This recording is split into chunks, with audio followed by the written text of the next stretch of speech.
Welcome to the Just Ingredients podcast. I'm Cara Lynn, and here we talk all things nourishing to the mind, body, and soul. This is a place where you can find just good ingredients to life. Welcome back to the show, everyone. Today, I am really excited for our guest because it is my good friend, Melissa Taylor.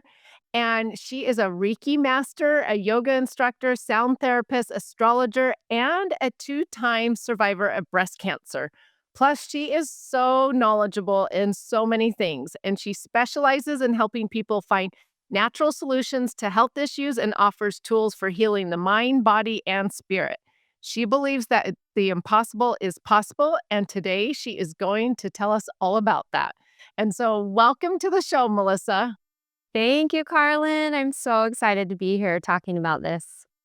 So originally this happened, everybody, me asking Melissa, because back in October, I was like, it's breast cancer month. I want to talk to somebody that has been a breast cancer survivor. But then just with our crazy schedules, it never lined up for October. But here we are now doing it, and it will still be awesome. It doesn't have to be October to hear from a breast cancer survivor. And I think your stories are incredible. And I know people will learn things from how you healed and your journey through this and things that you do now. And so, what if we just delve in from the very beginning and just tell us, how did you even know you had breast cancer? Let's just start at the beginning. Yeah, I think that's really helpful for people to know. How does one find out? Because I was so young. I was 24 years old. Wow. You're 24. You're not expecting to be diagnosed with cancer. I was young. I was otherwise healthy. I did not have a family history, contrary to what a lot of people think that, breast cancer, if you get it young, it's because you have a family history. That could be the case, but not necessarily. So I I found a lump in my left breast, and the only way I knew it was there is it was painful. It was a painful lump. And only about 3% of breast tumors are painful.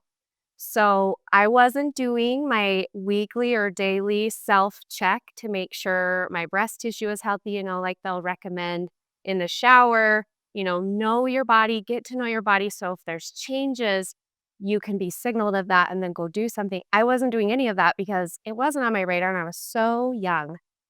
And luckily mine was painful. And so it was painful, which caught my attention. I could feel there was a lump there. And I called my doctor's office and I said, this is what's going on. And during that time, I had been trying to get pregnant and it wasn't working. Maybe we were 8 months in. And so I already had an appointment with my doctor to be seen for fertility. And it was a few months out. And I told them about this lump and they were like, oh, you're good. They weren't alarmed either because it was painful. And they said, just come in for your regular appointment. So I went in for my regular appointment for fertility. At the end, I was like, maybe look at this. I just wasn't thinking that it was going to be anything. And the doctor that I saw, he was the doctor that delivered me. So when I was a baby. So he knew my family. He had a genuine relationship. And he was like, let's just be safe. Let's just play it on the safe side. Let's take a look. Let me have you see a breast surgeon. And the breast surgeon said the same thing. Well, let's just be safe and let's take you to a radiologist. And the radiologist did a mammogram and it was hard to tell from that. And he said, let's just take a biopsy just to be sure. And sure enough, it came back and it was positive for breast cancer. And I was absolutely in shock. It was not at all expected. Yeah, that's hard, especially that young of an age. And so once you heard that you had cancer, did they give you different options or you only had one way to treat it? Or how did you decide how to treat it? They gave me one plan. There are, what maybe your listeners might not know is that there's different kinds of breast cancer. So there's some that are affected by hormones, estrogen and progesterone. There are some tumors that grow from the HER2 protein. They have receptors on the tumor for that. there's inflammatory breast cancer, and then there's cancers that don't have any of those receptors on them, and they're called triple negative. And I had triple negative. So it was not influenced by hormones or HER2, and that limited my treatment options. If you have these receptor site on your tumor, on the breast tumor, there's hormone therapy that you can get. There's tamoxifen. There's other drugs they can give you, but I was very limited. Triple negative breast cancer is one of the most, I guess you could say the prognosis is the most dim for that and probably inflammatory breast cancer. And so they grade your cancer on a scale of 1 to 3. So 1 meaning it's not growing that rapidly, it's not very aggressive.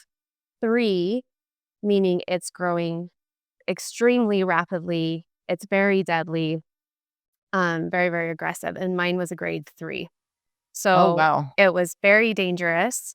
The statistics for triple negative breast cancer are much worse than like the hormone and other cancers. Um, and so they said, and you're really young. You have a lot of years left to live. So your option, the only option we have for you is chemotherapy and surgery to remove the tumor and radiation. And that's all I knew. That's all that was given me. And so that's what I did. Wow, that had to have been really scary, though, Oh, obviously. terrifying. Terrifying. You hear chemotherapy, it's traumatic. You cancer patients when just getting the diagnosis that you have cancer is send you into trauma, Oh, I'm right? sure. And then thinking about the options they have to treat you, that also feels very traumatic to take on. And it was. It was scary. I didn't wanna lose my hair. I didn't wanna be sick. I didn't want any of those things, but I also wanted to live, and that at the time, I thought, "This is my best chance to live because this tumor inside of me is spreading rapidly, and we need to stop it." So did you have just the tumor removed, or did you do a mastectomy? So I had just the tumor removed. They call it a lumpectomy. And if they get clear margins around the tumor, meaning there's no cancer cells around the tumor, they get the whole thing, then they can do a lumpectomy like that. And then after that, they started the chemotherapy. There weren't any other cancer cells that they were aware of in my body. So they said the chemotherapy was more of an insurance to make sure that they get anything else that wasn't showing up on my testing. So walk us through what it was like to go through chemotherapy, like just the whole journey. Okay, so chemotherapy, it's different for different types of cancer.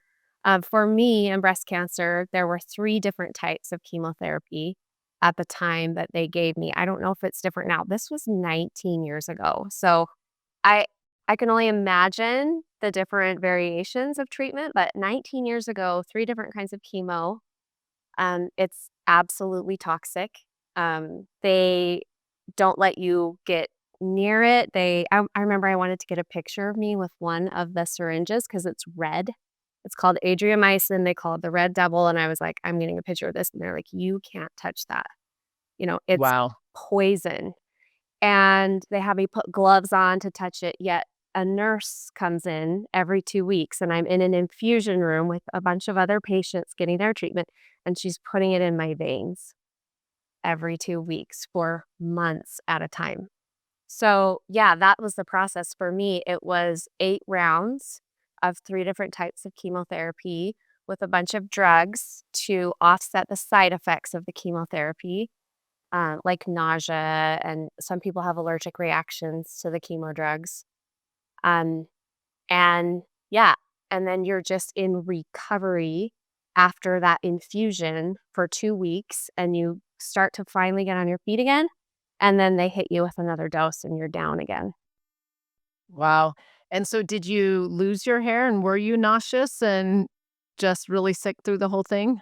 Yeah, everything. I lost all of my hair, eyelashes, eyebrows, everything on my head. There's so many more symptoms I think that people don't realize cancer patients experience when they go through chemotherapy more than just nausea. If I were to describe what it was like, it feels like you have influenza and like you're pregnant at the same time. Like you are just absolutely fatigued, exhausted, brain fog. They call it chemo brain. The chemotherapy is an assault on every single cell in your body. It's an assault on your whole entire system because what they're trying to do is give you as much of the poison as they can to kill the cancer without killing you. And so it goes in every cell. So it's felt in the brain, it's felt in the bones, it's felt in the muscles, it's in the tissues. It affects you emotionally, it affects you mentally. Sounds would make me nauseous. Sight would make me nauseous. And fell into a depression because it wrecks your gut. And so it affects those chemicals in your body that help you feel good and it affects your brain. Your entire body is affected by chemotherapy.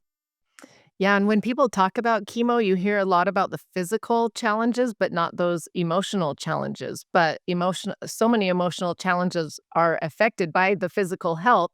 So it would make sense that you would deal with emotional challenges as well. Yeah, our bodies and our minds and our emotions are so intricately connected that when one of those systems is experiencing a challenge or difficulty, the other ones can feel that too. We're more than just a body, right? We Yeah, are an intricate, sophisticated system that's affected by, these various parts of us. yeah, for sure. So I'm curious, did your perspective on health evolve throughout this journey? Were you a healthy person when you began? Did you have the health knowledge? How did that affect things? Uh, Compared to now, I would say I had no health knowledge. I was just like your average American, just eating average American food, living an average American life. I did work out, but it didn't go beyond that. I wasn't super mindful of what I put in my body. And this brought me to my knees. And I would say the second time that I was diagnosed was really an eye opener and awakener. Because the first time my doctors, they are so good at knowing how much medicine they can give you and how often and what that medicine's going to do. But as far as treating your whole body and treating you as a person and looking at what other factors you can do to support your healing and support your body, they don't have that training. And so that wasn't given to me and that wasn't offered. And when I was diagnosed the second time, let's see, 9 years later, I was like, okay, we are not doing this again. I'm going to do everything I can to learn everything I can to help myself and support my body so that I don't have to do this again. Okay, so I have so many questions still about the first round, no, of your breast cancer, but maybe we should okay, should we jump to the second one already, and then we'll come back and forth between the We can, 2? yeah, we can go back and forth. And so your second time how did you figure out that you had breast cancer a second time? So after the first time, because I still had breast tissue, they only took out the tumor. They recommended that I get yearly mammograms and yearly MRIs.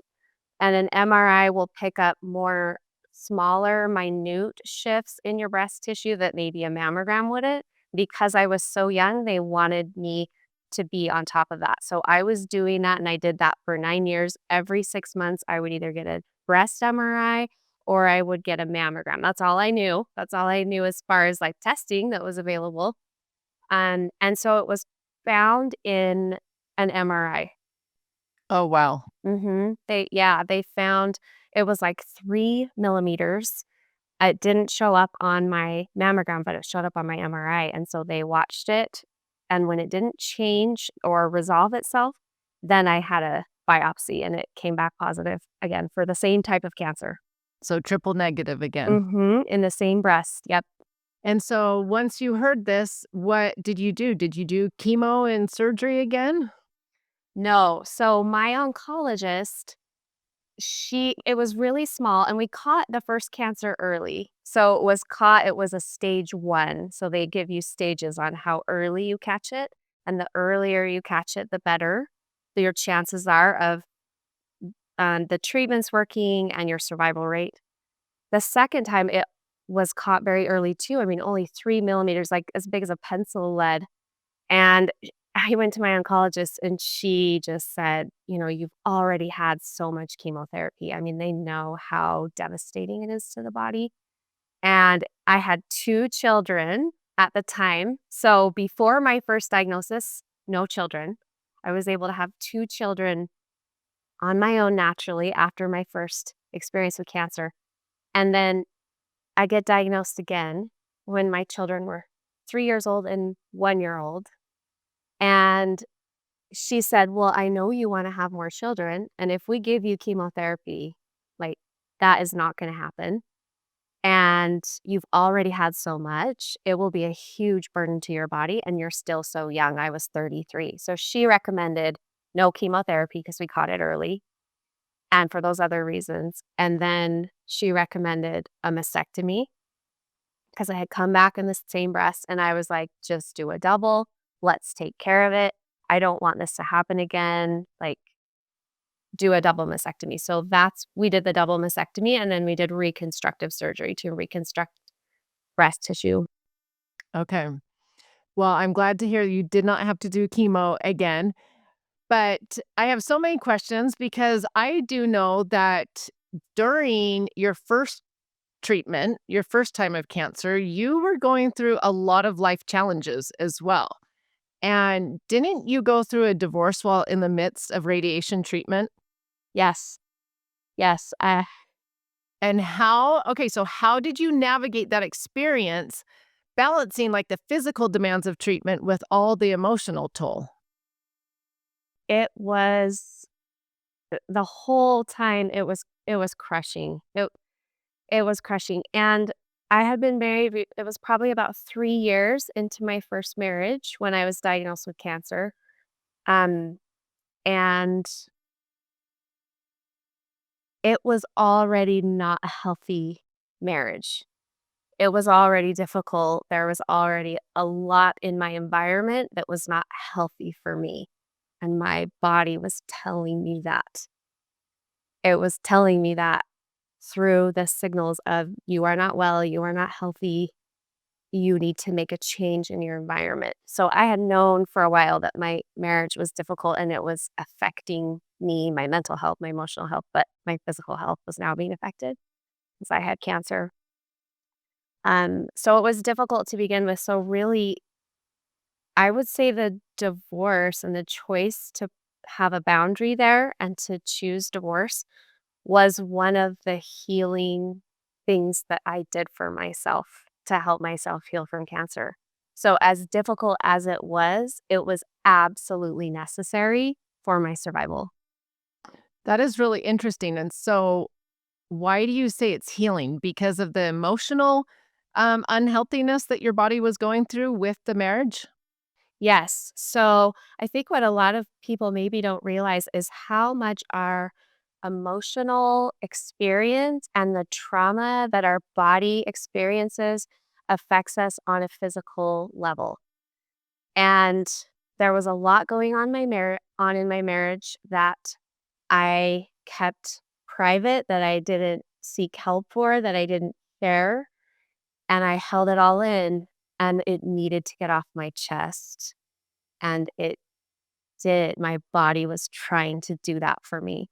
And there's this beautiful book by Gabor Mate. He's a trauma healing. And the book is called When the Body Says No. So if you don't put up healthy boundaries, if you don't honor yourself and choose an environment that's healthy for you, your body will speak for you. Your body will Mm. signal for you. And so I was finally listening to my body, and the breast cancer was kind of like the straw that broke the camel's back that finally awakened me to you can't live like this anymore, or this will continue and you need to make a change. So, as difficult as it was, I chose to end that marriage, and I knew it would be the best thing for both of us too in the long run. You know, you touched upon quite a few things. A lot of people don't realize that their emotional health affects their physical health. And here you're saying your emotional health affected it in a way of cancer. It manifested in cancer. And you hear that quite often now. There's more about the energy and how emotional energy can affect that. Because you hear a lot about trapped emotions, people not releasing their emotions. So would you say these trapped emotions are the unhealthy emotions that can contribute to physical health? Yes, and I would even use a different word. Instead of trapped, I would say stored. So Mm. we go through experience as humans, we have ups and downs, we experience traumatic things, and the body will hold that experience for us if it's too big for us to process through.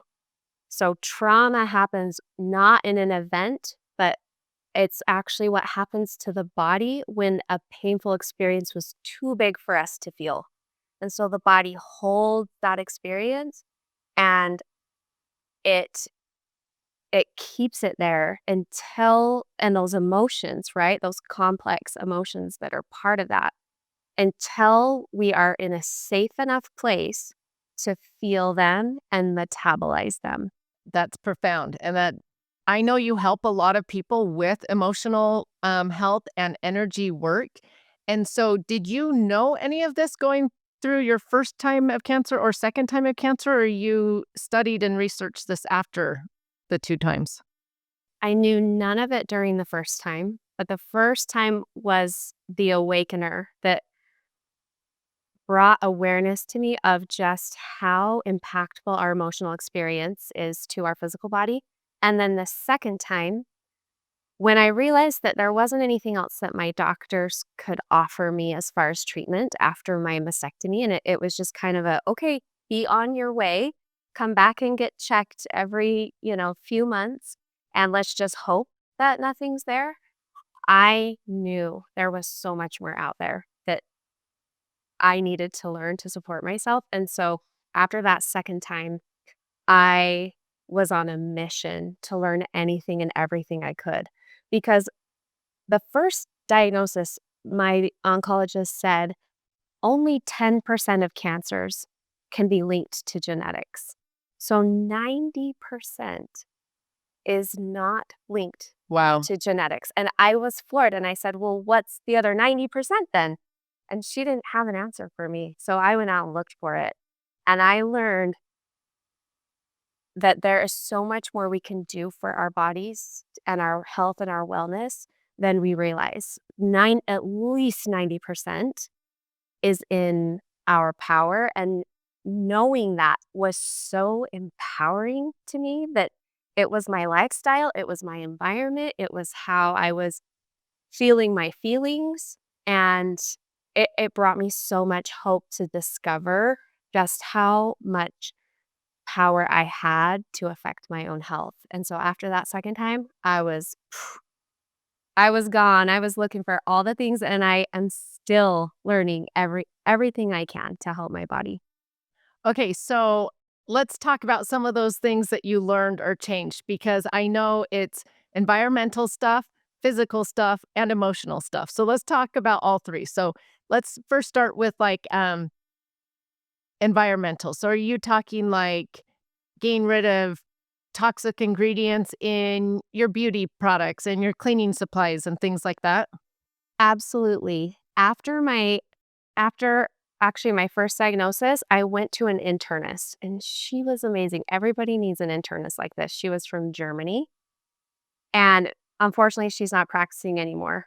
But this was in 2006 and she said, "Stop using plastic. Mm. Don't use any plastic." She said, "Don't wear deodorant." I'm sure there was natural deodorant at the time, but she's like, "I don't wear deodorant. You should not wear deodorant if you've had breast cancer, right? Because there's aluminum in there. There's all kinds of ingredients." that traditional deodorant that is burdensome to the body. And so, yes, environmentally, those are kind of the first things I did is I stopped using plastics that have endocrine disruptors that affect our hormone system. I stopped using deodorant. And then it was just, and it wasn't all at once. It wasn't, a complete 180 because I was still learning like, oh, even my beauty products, not just my deodorant, but there's beauty products that need to shift. There's food, there's the ingredients in my food that I need to choose better options. So, yeah, that was kind of the first thing I did.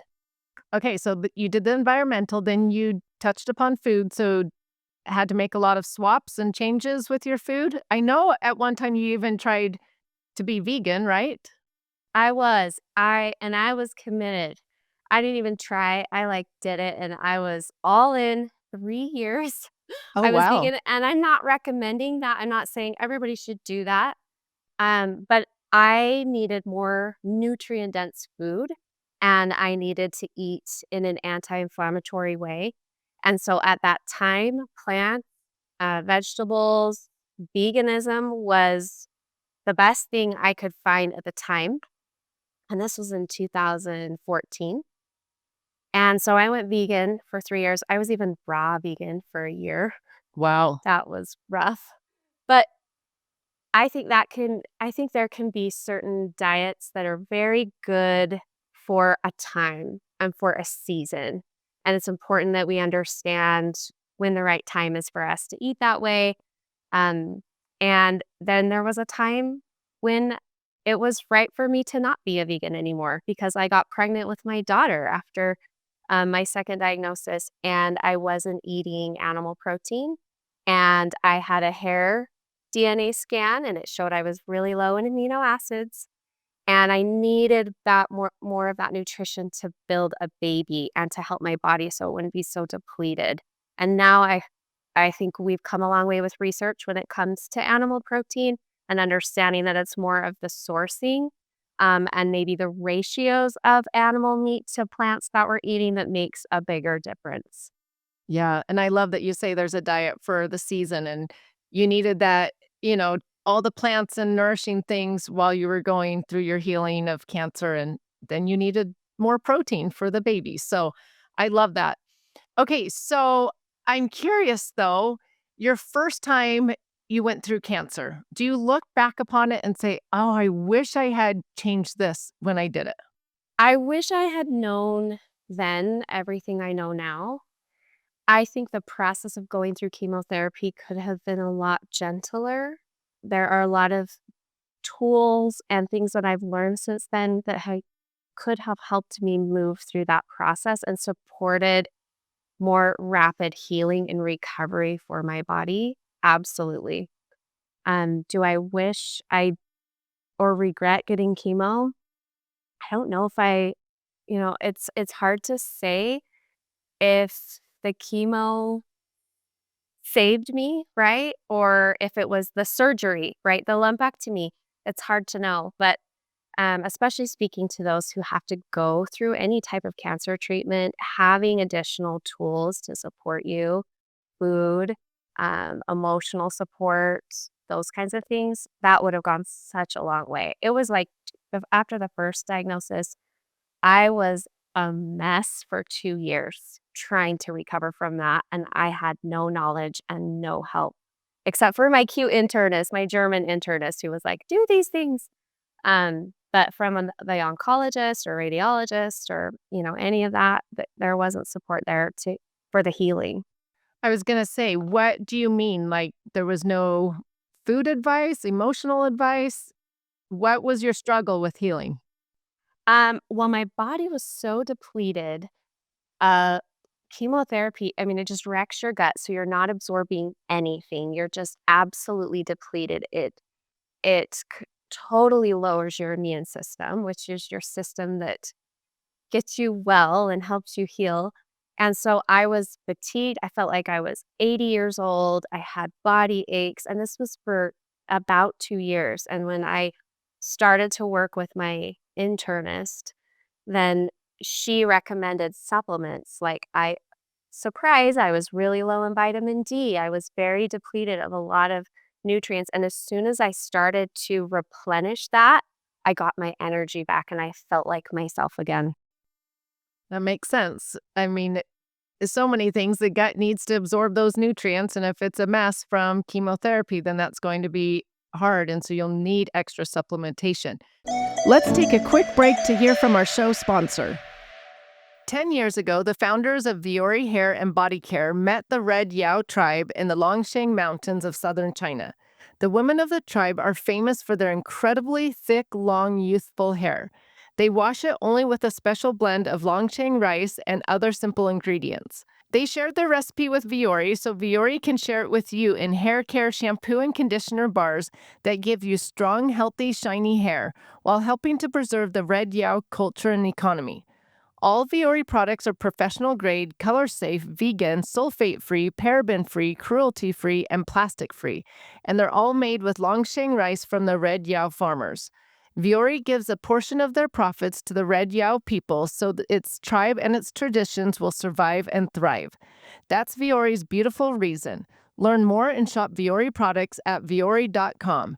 Use code JUSTINGREDIENTS for 20% off your first purchase. Offer valid through this month of September only. Now back to the show.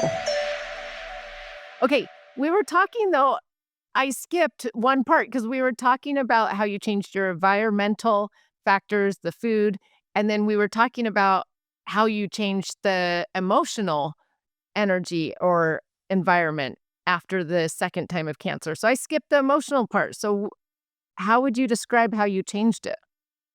Oh, I feel like this was one of the biggest things that I did and probably the most impactful. The food absolutely was, and my environment, changing my environment. The person I was with was not a healthy environment. So that was part of changing my environment too. But the emotional part probably was the biggest shift for me, and something that I continue to still do and support. So I read all kinds of books about how the emotions are emotions and not feeling them to their fullness and processing them and how trauma can affect our physical body. So I read those books. I started to implement the things I was reading. And I actually went to a practitioner who practiced Chinese medicine. I love alternative medicine. I love Eastern medicine. It's so gentle and beautiful. And he said, "Oh, you had breast cancer? Well, that's an anger issue. That's stored anger in the body." And I was like, "What are you talking about? I'm not an angry person." And then I realized, "Oh, right. I'm not angry. I'm not allowing myself to feel the anger. I'm just storing it for later for when I finally feel safe enough and to feel it, and I'm not shaming myself for having anger." So that was a huge eye opener, and I started to work on allowing myself to even feel the emotion of anger and that it's an acceptable and valid emotion to feel. It's up to me how I feel it and express it and metabolize it, but every emotion is valid. We shouldn't feel any shame with what we're feeling. And if we practice feeling our feelings, they will move through our body and our body won't store them anymore.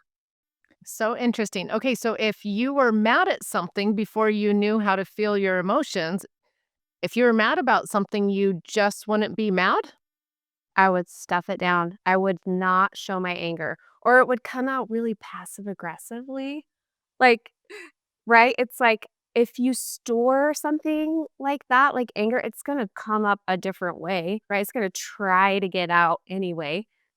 So I totally admitting like I could be passive aggressive, but it just I think culturally we're not raised that anger is an acceptable emotion to feel, but it's so powerful. It's a sacred emotion. It teaches us what our boundaries are.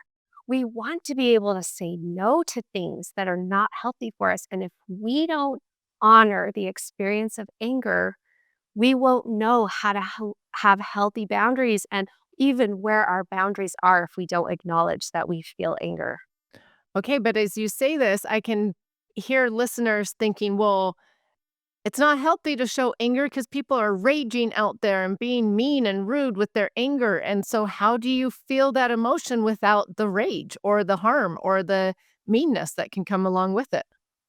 So I think the rage is bottled up anger. I think the rage is what comes when we've suppressed it long enough. I also think anger sometimes is a safer emotion for us to feel than the hurt below it or beneath it.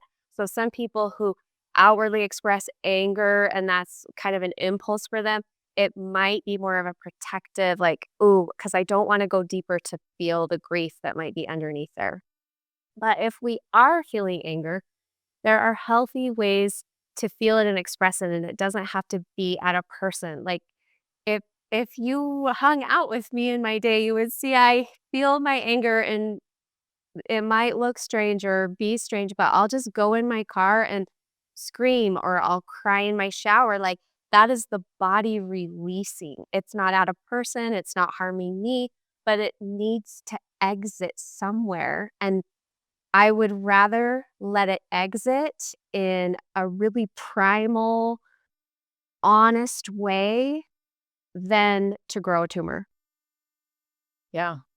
Okay, so we teach we're going off sidetrack here, but we're talking emotions for a second. We teach boys, though, a lot of times you hear, they grew up in homes where they're not allowed to cry. And so crying is a release of frustration, of stress, of anger, of hurt. And so then we have to reteach these guys how to let those emotions out, right? And I Absolutely. guess women too, because that's why you ended up with cancer. Yeah, that was definitely a component for sure. Yes, I have my cute son. He is a tender soul, and so his body easily goes to tears, and he feels uncomfortable doing that, and he doesn't wanna do it in public, and so I teach him the tears are a way your body is balancing the stress it's feeling in your body from whatever caused you to feel that hurt, that pain, that stress. Tears are a balancing mechanism.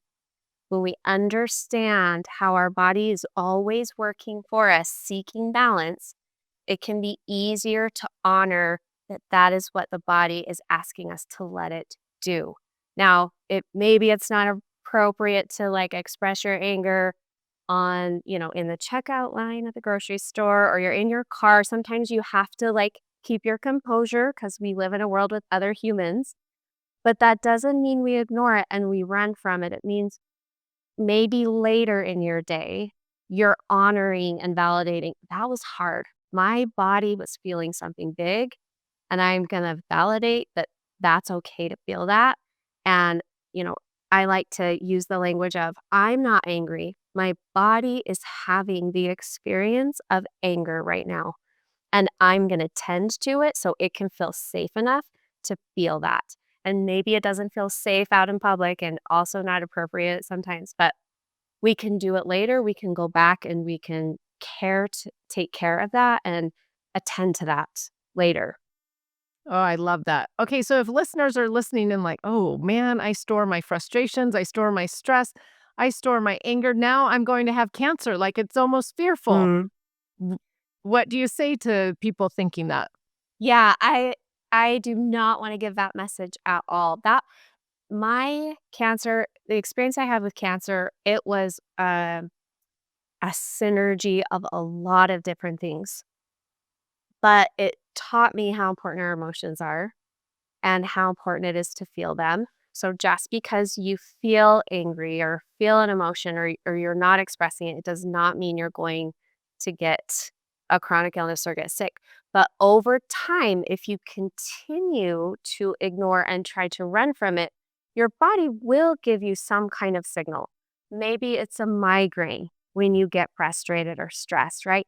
Maybe it's a stomach ache when you're nervous and anxious. Those are all signals from the body. And our job is to just be the listeners and to learn how to attune to our bodies and recognize, like, oh, wow, my body is having this experience. I'm a little overwhelmed. What can I do to give it a signal of safety? Maybe I'm like doing a self hold, or maybe I'm slowing my breathing down, or maybe I'm connecting with another human. And those little things, I want your listeners to know the little things they do can go such a long way for their healing. Yeah. It's just like all the breathing techniques that you can do when you are stressed. I mean, that calms down the cortisol and calms down so many things, and it's just breath work. And so it is, like you said. So thank you for saying that, that it's just the little things sometimes that can do so much benefit to your health. Okay, well, we could do a whole episode on emotions, and maybe we'll have you on for emotions. But we were talking about your life challenges during your chemo and a hard marriage. But let's give the happy news. You did mention that you got pregnant with two more babies, but you did find um, a, an amazing man that you have a healthy relationship with. And so, um, was this frustrating to have found the happiness in a man and have 2 children and to be back with cancer? Frustrating? No.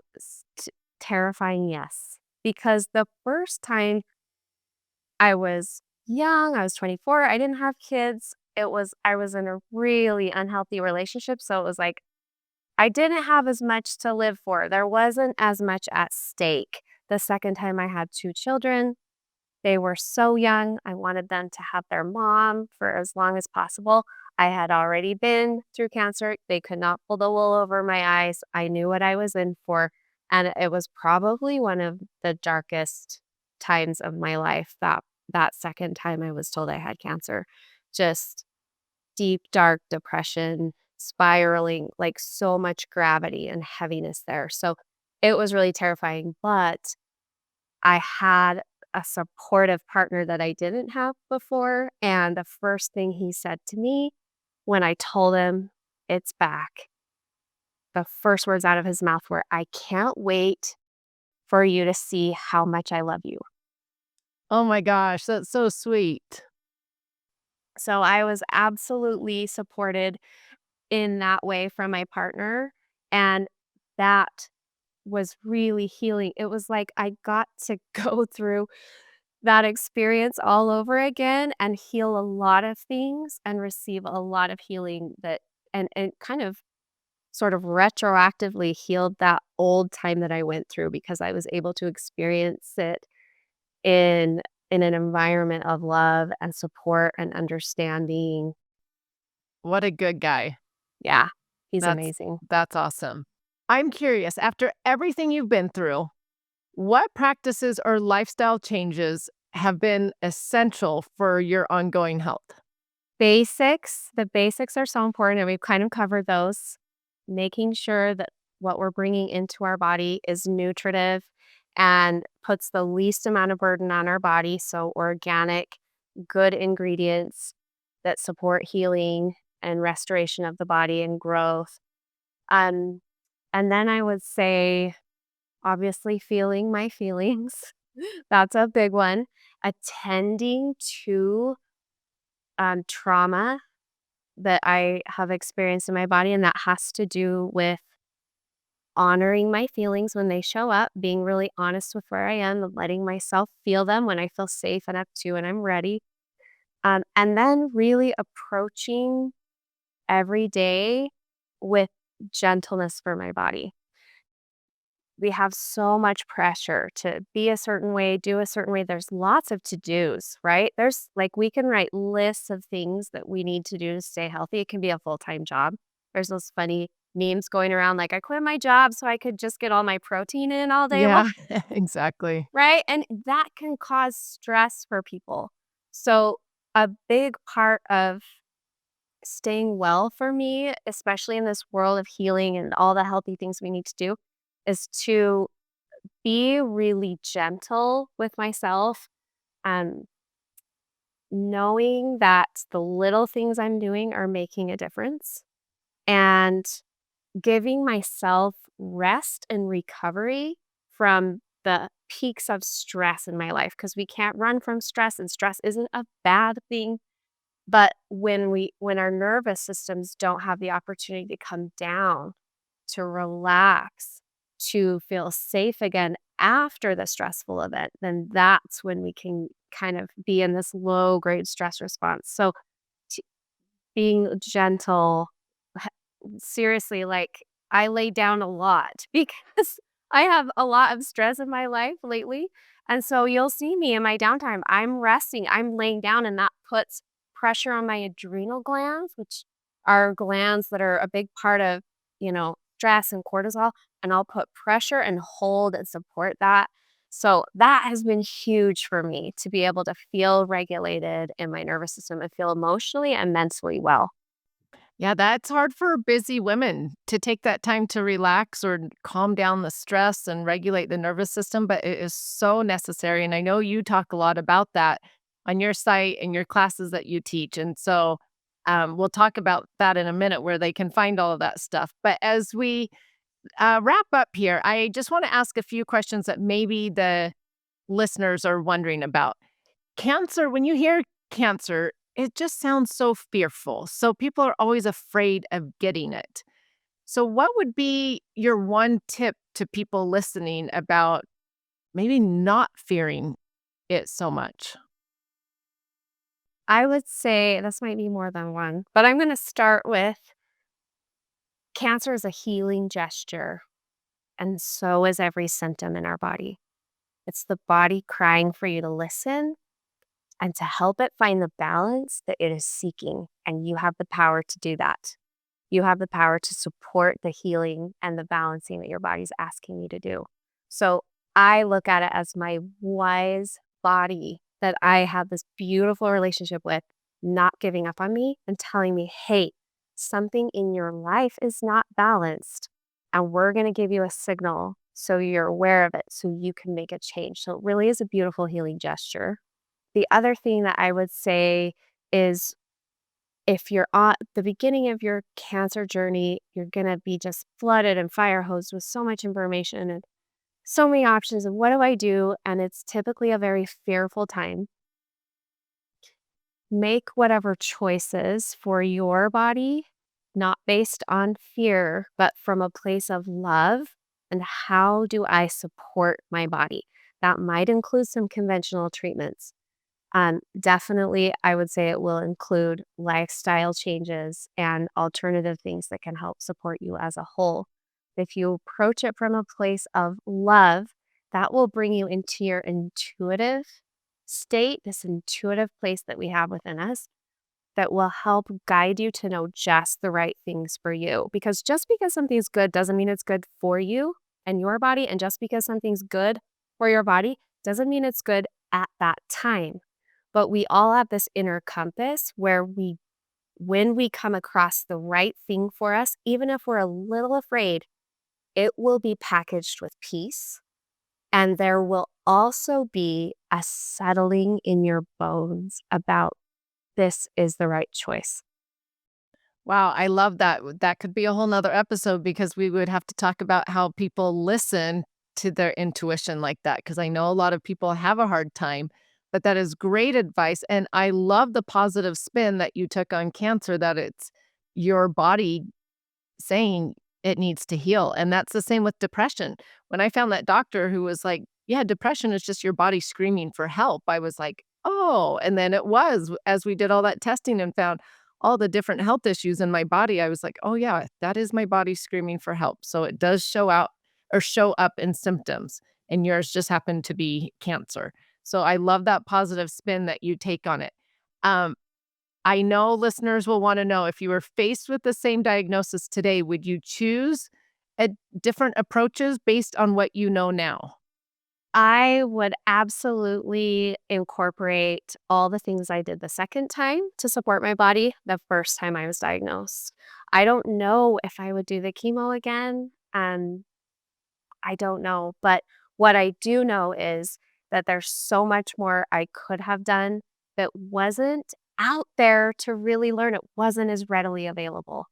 So I would absolutely do what we talked about, changing my environment, working on my emotional state and my mental state, what I was eating, all of those things, my ingredients. I would have absolutely done that. I think the process would have been so much gentler for me.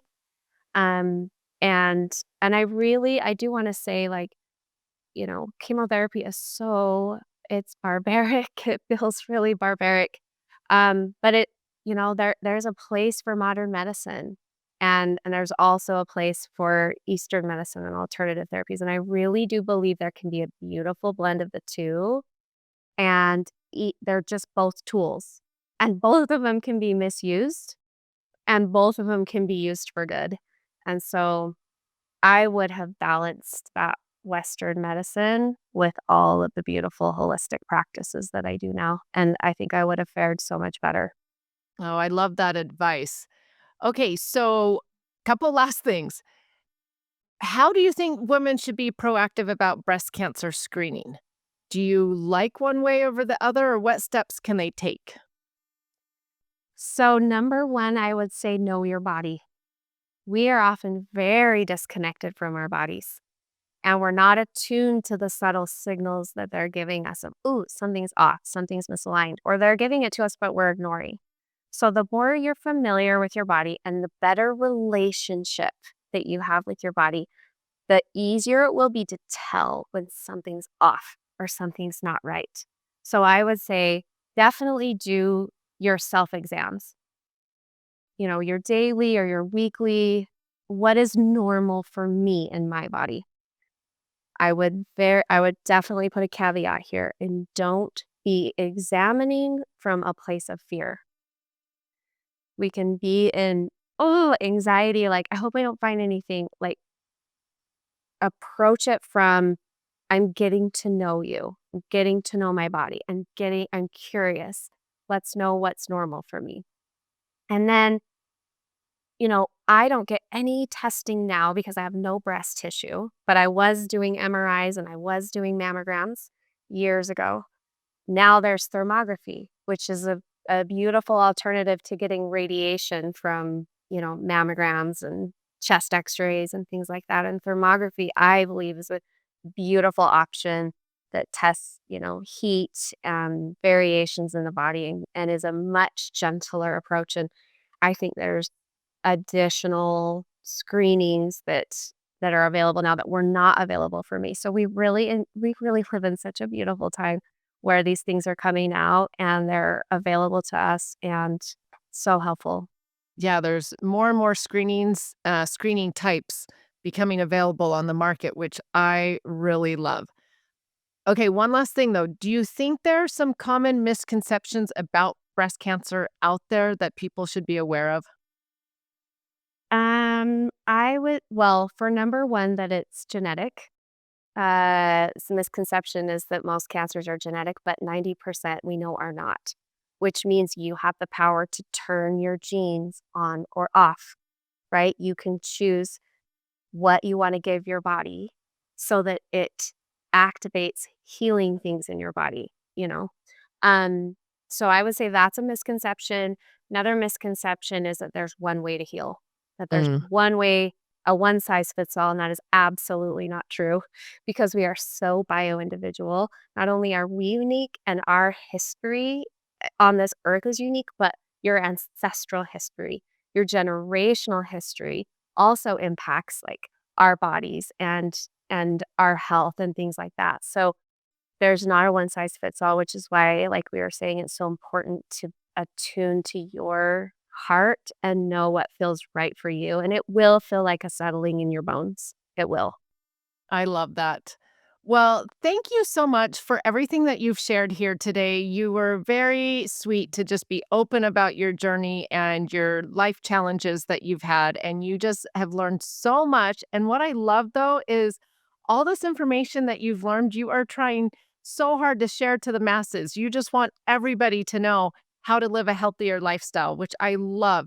And I love that you teach so much about the emotional health and the energy work and things like that. And so tell the listeners where they can find you, but also about these classes you teach.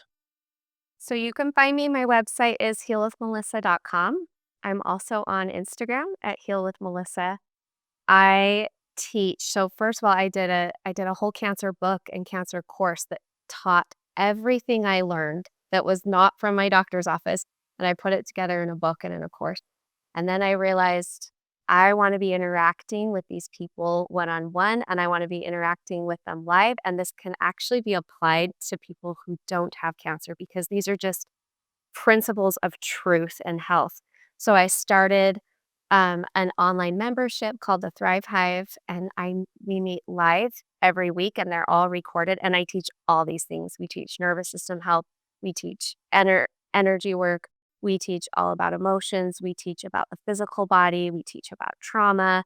I throw in a little astrology there, which is kind of fun sometimes for people. They're always like asking for it.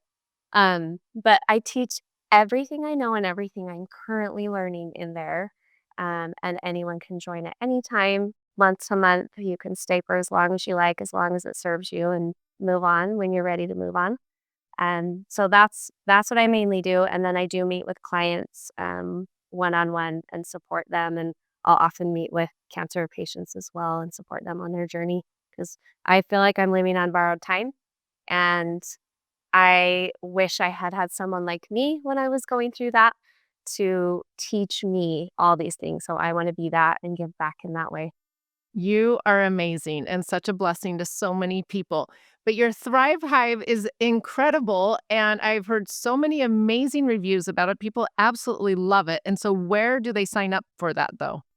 So you can go on my website, healwithmelissa.com, and there's a little link at the top that says Thrive Hive, and you can join right there. Well, thank you again so much for being on here. And as you know, I always ask my guests at the end of the podcast what they have found to be the best ingredient in life. What would you say it is? I would say it's presence, being present with where you are.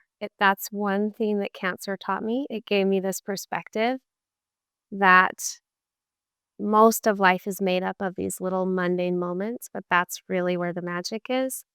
And being present with the beauty of life every day, you can really live in a blissful state. And I think that is an amazing ingredient of life.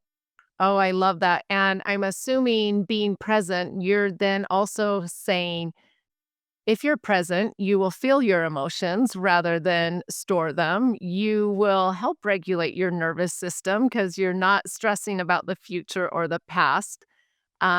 So there's a lot more to that word of presence, I feel. Absolutely. That was definitely in my answer there. Oh, I love that. Well, again, thank you so much. And you guys go give her a follow, go join her Thrive Hive. It's incredible. You will learn so much. And thank you, Melissa, for all that you do. Thank you, Carlin.